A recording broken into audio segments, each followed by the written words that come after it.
c'est un système de développement intergénérationnel et qui se nomme, c'est un site internet qui va se nommer « Et toi, aide-moi si tu peux ».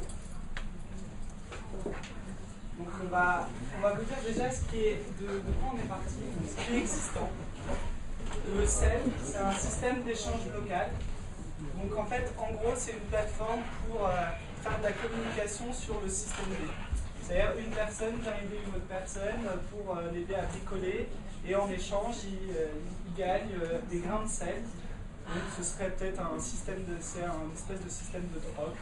Je t'aide, donc tu me donnes quelque chose en échange. On va partir de cette idée. Et on est parti d'une autre idée qui est les personnes âgées et le numérique. Et on va montrer une petite vidéo en rapport. Ah mais ouais, c'est génial. Je connais pas. Ce son. J'éteins les baffes.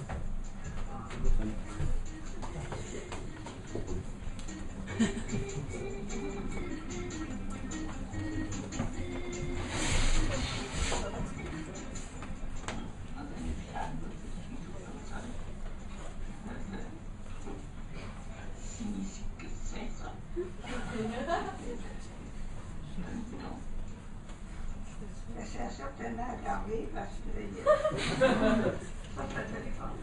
Ça ressemble à un téléphone. Ça c'est pour une personne, ça c'est pour l'autre. Une photo, ça fait la vie. Moi j'arrive à faire rien du tout avec ça.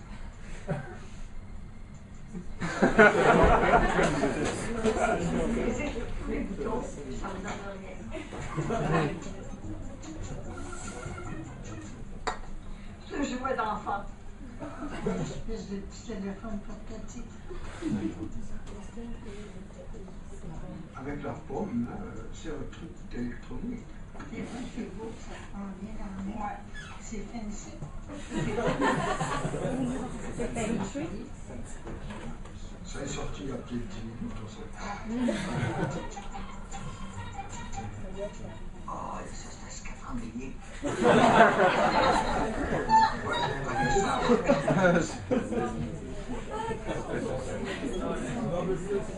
On la postera sur Donc, on est parti sur le système d'échange local et sur cette vidéo. Avec une problématique, comment favoriser le développement intergénérationnel en créant de la valeur. Pour répondre à ces deux constats qui sont le manque, on a de moins en moins de liens intergénérationnels. Donc, comme on l'a vu précédemment, avant on habitait souvent chez ses grands-parents, aujourd'hui on les voit de temps en temps et encore quand on a la chance d'en avoir. Et d'un côté, cet apport qu'ils pourraient avoir mutuellement, donc les jeunes qui ont des besoins auxquels les personnes âgées pourraient répondre, et inversement les personnes âgées qui ont des besoins auxquels les jeunes pourraient répondre, notamment en termes de technologie. On a décidé de créer une plateforme, donc en termes de statut ce serait associatif, donc une plateforme internet où les offres et les demandes pourraient justement s'échanger et les gens pourraient entrer en contact. Donc notre association s'appelle Et toi, aide-moi si tu peux. Voilà. Donc ce serait les gens qui ont des demandes pourraient s'inscrire, donc avec une cotisation, pourraient s'inscrire sur ce site pour poster leurs annonces qui pourraient être consultées par tout le monde. Et s'il y a des gens qui sont intéressés pour y répondre, ils pourraient donc entrer en contact sur le biais de cette plateforme.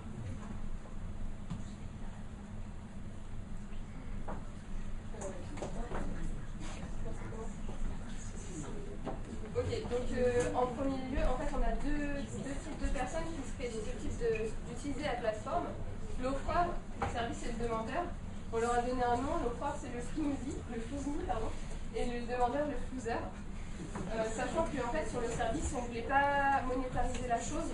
Donc en fait, mis à part la première cotisation qui sera faite annuellement, il n'y aura pas d'échange d'argent, ce sera des échanges de flouzi. Voilà, donc pour commencer par l'offreur, en fait, l'offreur comme le demandeur adhère. L'offreur met en ligne une proposition. Non, pardon, c'est le demandeur met en ligne une proposition. Le comité de l'association valide les crédits qui seront reversés en échange du service, en échange du service qui sera rendu. Ensuite, l'offre est acceptée ou refusée par le demandeur en fonction du profil qui a été mis en ligne et de l'évaluation qui a été faite de l'offreur. Et puis, c'est lui qui, à la suite de la livraison du service, en fait, se reconnecte sur le site pour lancer le partage l'accord des crédits en fonction de la satisfaction de son besoin. Et puis ensuite, il mettra aussi en ligne une évaluation un peu sous la forme comme eBay en fait, une évaluation de l'offreur. Lui, l'offreur, il va mettre en ligne la proposition qui va répondre à la demande de service, puis il va rendre son service si le demandeur l'a accepté, et puis il va va obtenir ses crédits et puis va pouvoir les utiliser.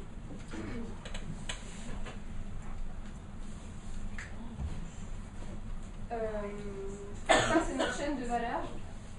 Donc en fait, on a identifié que les jeunes avaient une propension à un certain temps libre. Pendant ce temps libre, en fait, il y a la personne qui veut aider et rendre le service, et puis il y a la personne qui a besoin du service. Ils vont être mis en relation par notre plateforme internet.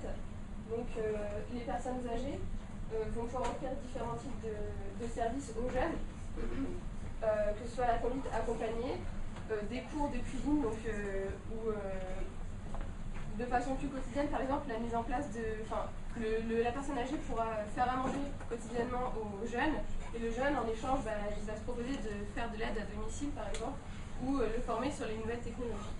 Donc il y a une réciprocité dans les services qui sont offerts, et un bien des deux côtés en fait.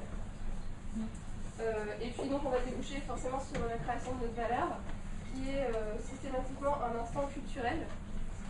Donc en fait les flujis peuvent être échangés contre des instants culturels. En fait les instants culturels, ce seront par exemple des places de cinéma, des places d'opéra, des visites de parcs, etc. En fait l'association aura mis en place des partenariats avec certaines entreprises pour pouvoir avoir accès à certains types d'instants culturels. Mais par contre à une hauteur limitée pour que l'association conserve quand même sa liberté. Et puis, mis à part l'instant culturel dont pourra profiter autant le jeune que la personne âgée, il y aura la création d'un certain partage, d'une cohésion, de l'entraide, de la solidarité, et de la redynamisation des liens qui sont un peu perdus de nos jours. Donc on a mis en place différents scénarios d'usage. Au point de vue du scénario d'usage, on en a établi 3 pour montrer un peu l'ampleur de ce que pourrait être proposé le site. Donc, par exemple, nous avons ici Bernadette, 65 ans, qui a reçu de la part de sa famille à Noël un très bel ordinateur, mais car sa famille n'est pas dans la même ville qu'elle et souhaiterait communiquer plus facilement avec elle. Seul problème, aucune connaissance de l'informatique et impossibilité totale de se servir de cet ordinateur. Bernadette Dubancou se rappelle qu'elle avait reçu un flyer dans sa boîte aux lettres parlant d'un nouveau site qui s'appelle Etoi. Et donc elle va la chercher et s'aperçoit qu'avec ce site, elle va pouvoir avoir accès à certains services qui vont sûrement pouvoir l'aider dans son souhait de départ. Donc elle se rend sur place, rentre en contact avec les membres de l'association. Et après débat, discussion, explication du fonctionnement, on va décider de cotiser, donc de devenir adhérente au site, et va s'inscrire et poser une demande. Donc qui va être, par exemple, je souhaiterais profiter de cours d'informatique en échange d'autres services que je pourrais vous apporter. Donc elle pose sa demande et donc là elle va recevoir. Il va y avoir donc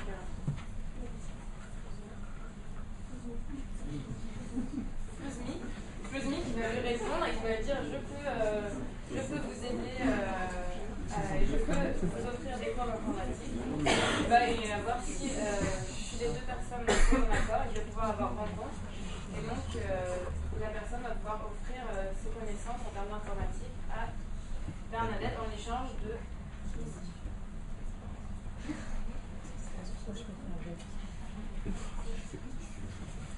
Pour le deuxième scénario d'usage, en fait, on a mis en situation un jeune couple de Parisiens, dans la vingtaine, qui décide de partir en vacances, mais juste juste avant le départ, ils se rendent compte que leur appartement va être seul, les animaux ne vont pas être nourris, les plantes vont finir par faner, etc. Donc, crise de panique. Et la jeune demoiselle dit écoute, moi je connais un site, on va pouvoir s'occuper de notre chez nous pendant notre absence. Donc on se connecte, on s'inscrit, on cherche, on poste un service, etc. Et du coup, il tombe sur Raymond, 75 ans, qui se propose gentiment de venir à domicile et de s'occuper de leur jolie petite maison. Quelques jours plus tard, donc du coup juste avant le départ, il y a Raymond qui sonne à la porte, qui dit bon bah oui voilà, vous pouvez partir tranquillement, je suis à disposition du coup pour arroser vos plantes, nourrir vos animaux, vous pouvez donc vous envoler dans le soleil. Donc ce qui va peut-être par la suite pouvoir créer un lien entre ces deux personnes et si les personnes sont ravies, vont pouvoir réitérer leur demande à la même personne. Donc un dernier scénario d'usage qui est par exemple Gertrude, donc 85 ans, veuve et sans enfant, qui reste chez elle cloîtrée, qui n'a aucune possibilité et aucune envie forcément de sortir ou de rencontrer certaines personnes. Donc elle a une aide à domicile, donc Jeanne, qui vient tous les jours ou quelques fois par semaine, il y aura une visite, donc elle fait guide en sorte de visite de la semaine et de petits moments de bonheur de la semaine. Et Jeanne décide de lui partager la connaissance du site et toi, et lui propose à Gertrude de s'inscrire pour pouvoir partager un moment avec d'autres personnes. Donc elle s'inscrit et poste une demande. Donc, et elle va avoir par la suite une rencontre avec une jeune fille qui va venir à son domicile et en échange d'une bonne cuisine ou d'un bon plat, va pouvoir venir passer un moment de temps libre avec cette personne âgée. Donc voilà, un bon repas contre un peu de temps libre. Donc, voilà. Et derrière, il y a un échange de flousis, donc qui va permettre une certaine récompense de bonne action. Donc la conséquence de tout ça, ça va être la production d'un site. Moi, je vais aller très vite, c'est juste la progression en fait, du site qui va se disposer en plusieurs parties. Donc on va avoir accès à un profil personnel, à ses propres demandes, mais aussi les demandes qui sont en France, dans toutes les régions, etc. On va avoir aussi accès aux flousis qu'on a et aux récompenses qu'on peut avoir grâce à ces flousis. Donc, sans attendre, on arrive sur le site. Donc on peut directement accéder au site ou alors voir comment ça marche pour les flousis géants. Et donc on arrive sur une carte. Bon, à la base il n'y a pas ça, mais là on arrive en fait sur la région Bretagne. Donc, du coup il y a un zoom qui va se créer dessus pour voir les différentes villes où l'action a lieu et donc du coup pouvoir y accéder directement. Ensuite on peut aussi pouvoir s'inscrire et se loguer selon ses envies si on peut bien inscrire. Donc on arrive, là c'est Simon qui dispose actuellement de 30 flous, qui peut voir donc ses demandes, ses offres et ses récompenses. Et là il va donc cliquer sur la demande. Il arrive ici, il voit toutes les demandes qu'il a faites auparavant. Et sur chaque demande en fait, il voit le nombre de réponses qu'il a eu sur chaque demande. Donc il clique sur la première, il arrive ici. Il arrive ici et en gros il voit les différents protagonistes qui ont accédé à ces demandes et qui lui demandent s'il accepte ou non leurs offres. Donc en gros, les trois idées à retenir de ce concept, c'est ça améliore le développement intergénérationnel, ça facilite la démocratisation de la culture, donc vivez. Ok. Le flouseur et le flousiste se sentiront moins seuls. Et on avait aussi des idées de développement du concept. Donc une possibilité d'extension du concept avec les collectivités locales et d'autres associations. C'était en fait notre idée de notre projet de départ, mais on avait vu que c'était un peu trop compliqué à mettre en place. Donc avec cette expérience justement d'élargir. Et au niveau des services proposés, on avait aussi pensé à une idée de parrainage, donc une personne âgée qui parraine un jeune pour ses études. Et ça, c'est encore quelque chose d'assez compliqué. Et aussi l'autopartage, on avait pensé à ça, une personne qui prête sa voiture pendant une journée à une autre personne aussi. Voilà.